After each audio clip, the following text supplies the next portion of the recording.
민수기 25장 읽습니다. 우리는 민수기 22장, 23장, 24장에서 그 모압 땅의 발락이라는 왕이 모압 땅에 살고 있는 사람들을 모아가지고 발람이라는 아주 능력 있는 무당한테 이스라엘 백성을 저주해 달라고 한 사건을 22장부터 24장까지 읽었습니다.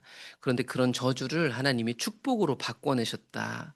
사실은 멀리서 보면 이스라엘 백성들은 그런 저주의 과정도 모르고 있었더라. 저 높은 산에서 발람과 발락이 하나 돼가지고 제사를 드리면서 우리를 저주하고 있다는 것을 몰랐으나 하나님은 그 저주를 막아 축복되게 하셨더라. 그런데 25장에 가보면 그런 하나님의 일하심에도 불구하고 이스라엘 백성들 마음 안에 있었던 어떠함이 유혹당하여 스스로를 죽이는 일이 발생했더라. 그러므로 외부의 저주보다 우리의 마음속 유혹이 더 위험하겠구나라는 생각이 들었는데요. 이런 모압 평지에 텐트 치고 있는 그들에게 이런 일이 일어났다. 25장 1절.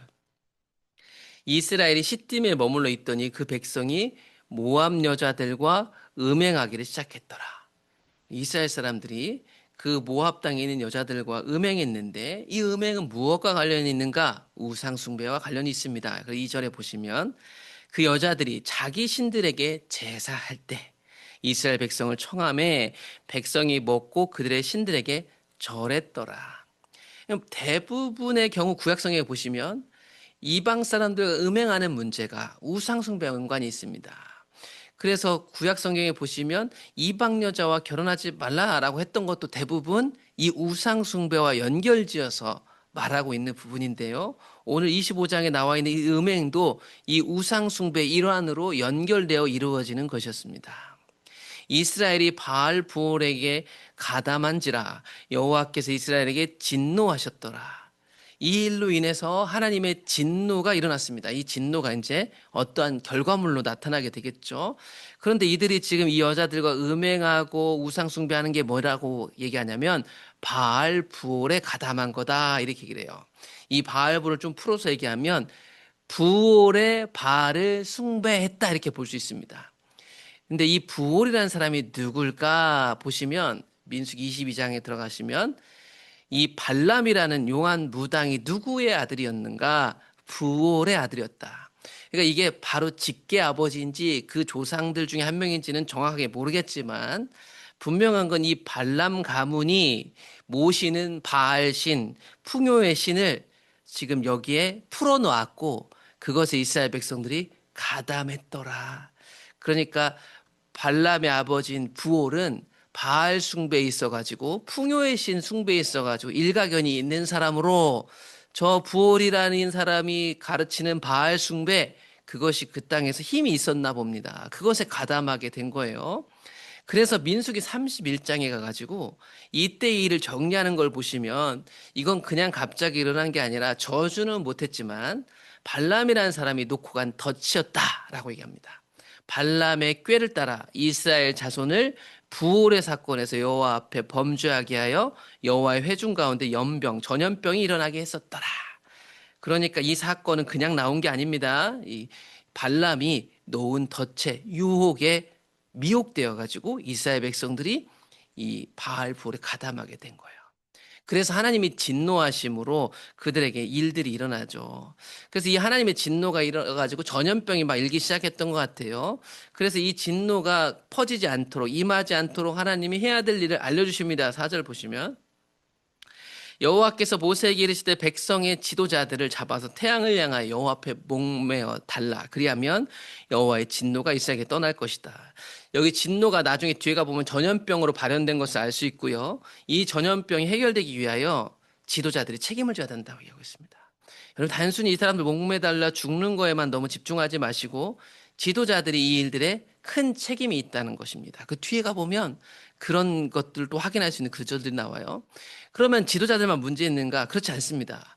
모세가 이스라엘 재판관들 또 다른 지도자들에게 말해서 너희들은 각각 이 바알볼에 가담한 사람들을 찾아서 심판하라. 재판관들이 판단을 해가지고 이 바알볼에 가담한 사람들은 일반 백성들도 다 이거에 대한 책임을 져야 된다고 얘기하고 있습니다.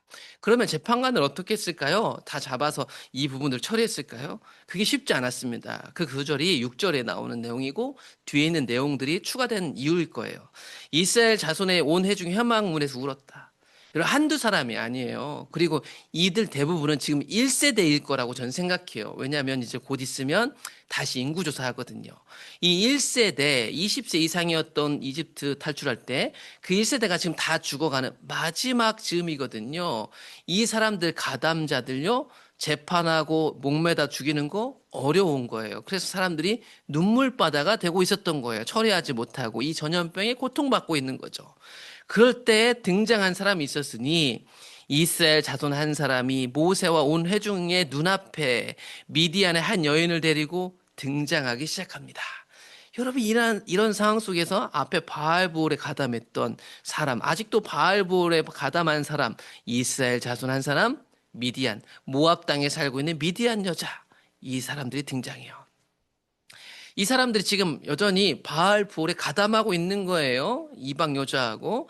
그 제사장 아론의 손자 엘르아살의 아들 비느하스, 그러니까 비느하스라는 아론의 손자죠. 엘르아살의 아들이죠. 비느하스가 일어나서 손에 창을 들고 가서 이렇게 하고 있는 이 두 사람을 죽입니다. 그 이스라엘 남자를 따라 그의 막사에 들어가 이스라엘 남자와 그 여인의 배, 아까 미디안 여자죠. 두 사람을 죽이고 나니 전염병이 끝났더라. 그럼 사람들이 이걸 어떻게 하지 못해가지고 있었는데 비느하스가 앞장서서 이 전염병이 사라지도록 심판자 노릇을 했습니다. 이 전염병으로 죽은 자가 24,000명입니다. 여러분, 이 사람들 생각해 보시면 이 모압 땅에 오면서 길 못 돌아가게 하고 자신들을 먼저 공격하는 이 모압 땅에 있는 사람들을 전쟁에서 이겼어요. 그리고 발람이란 용한 그 무당의 저주도 하나님이 막아주셨어요. 그런데 이스라엘 백성들 자기들 마음 앞에 놓여진 덫이 있었어요. 이걸 선택하지 않을 수 있었을 텐데 우상 숭배는 탐심에서 나오는 거잖아요. 마음속 탐심으로 바알볼에 가담하여 24,000명이 죽어나갔습니다. 그렇다면 이렇게 창을 갖다 찔러 죽인 비느하스 행동에 대해서 어떻게 생각해서 너무 과격할까요? 하나님의 평가가 중요하니까요. 여호와께서 모세에게 말씀하시죠. 제사장 아론의 손자 엘르아살 아들인 비느하스가 내 질투심으로 질투하여 이스라엘 자손 중에서 내 분노를 돌이켜서 내 질투심으로 그들을 소멸하지 않게 하였도다.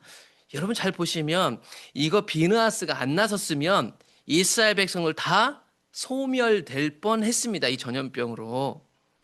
이게 하나님의 질투, 질투라는 단어는 좀 어감이 어려우니까 좀 부정적인 느낌이 있잖아요. 그런데 여기서 나온 질투는 사랑이에요.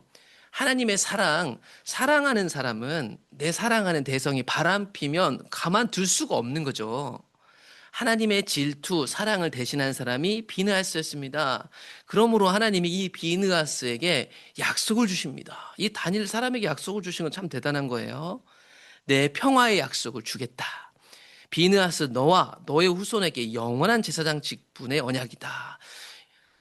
아버지 아론의 가문에 주신 언약도 소금 언약으로 영원한 제사장 직분인데 그것을 비느하스가 적용해서 야 비느하스야 내가 너와 네 후손에게 영원한 제사장 직분을 주겠다. 그가 그의 하나님을 위하여 질투하여 이스라엘 자손을 속죄하였다. 하나님을 위하여 하나님의 사랑에 반응하여 이스라엘 자손 가운데 있는 죄를 없게 하는 행동을 제사장 비느하스가 했더라. 그래서 여러분 이 비느하스 가문에 누가 나오냐면 여기 비느하스가 여기 있어요. 우리 구약성경을 다 읽었으니까 저기 밑에 보면 포로기에서 돌아온 사람 에스라가 있잖아요. 이 비느하스 가문 사람이에요. 엄청난 약속인 거죠, 사실은. 그러면서 이 사건을 정리해 주면서 이스라엘 백성들에게 성경에 기록해 놓은 이유는 이 사건을 꼭 기억하라는 거예요. 그래서 이 사람들 실명을 거론해요. 실명 거론 잘 안 하잖아요. 뉴스에서도 안 나온단 말이에요. 그런데 실명 거론한다는 건 이 사람 도장을 꽉 찍어서 다 기억하세요. 이 사람처럼 절대 되면 안 돼요. 라거나 혹은 이 사람처럼 꼭 돼야 되고요. 이 둘 중에 하나가 이름이 기록된 거 아니겠어요? 25장 14장에 보면 죽임을 당한 이스라엘 남자 곧 미디안 여인과 함께 죽임을 당한 자 이름은 시물이다. 그런데 이 사람은 시므온 지파의 지도자였다.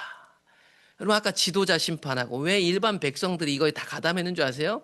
지도자들이 그렇게 하니까 이스라엘 백성들이 다 그렇게 가담한 거예요. 그런 가운데 시므온 가문의 한 지도자급에 속했던 시므리가 이 비느하스의 창에 맞아 죽음으로 전염병이 그쳤다. 중임을 당한 미디안 여자의 이름도 가르쳐 줍니다. 고스비다. 수르의 딸인데 이 수르라는 이 고스비의 아버지는 미디안 백성의 한 조상의 가문의 지도자였더라. 이게 바알볼 사건의 정리됩니다. 여호와께서 모세에게 말씀하시되 미디안인들을 대적하여 그들을 쳐라.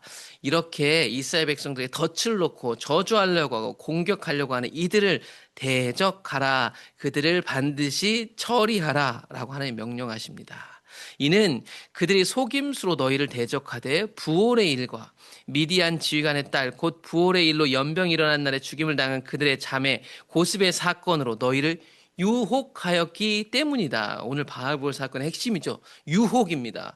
외부에서 일어난 게 아니에요. 우리 마음속에 있는 거예요. 유혹한 저 사람들 얘기하지 않아요. 그 유혹을 가지고 전염병 당한 이스라엘 백성들에게 경계심을 가지라고 얘기하고 있습니다. 오늘 말씀을 잘 생각해 보시면 외부의 눈에 보이는 시련과 적보다 내 마음속에 들어온 유혹이 훨씬 더 위험하다는 사실. 하나님은 발람의 저주, 그 용한 무당의 저주를 축복으로 바꿔버렸습니다. 그러자 이 발람은 저주가 아닌 그들의 마음속에 들어갈 수 있는 유혹거리를 하나 던져주고 갔던 것 같아요. 그런데 그 예상대로 이스라엘 백성들이 그 유혹에 넘어갔습니다. 우상숭배는 유혹과 속임수와 연관이 있습니다. 그래서 마음속에 일어나는 일들입니다. 이것이 결국 우상숭배가 일어나게 했고 전염병이 이스라엘을 휩쓸었습니다.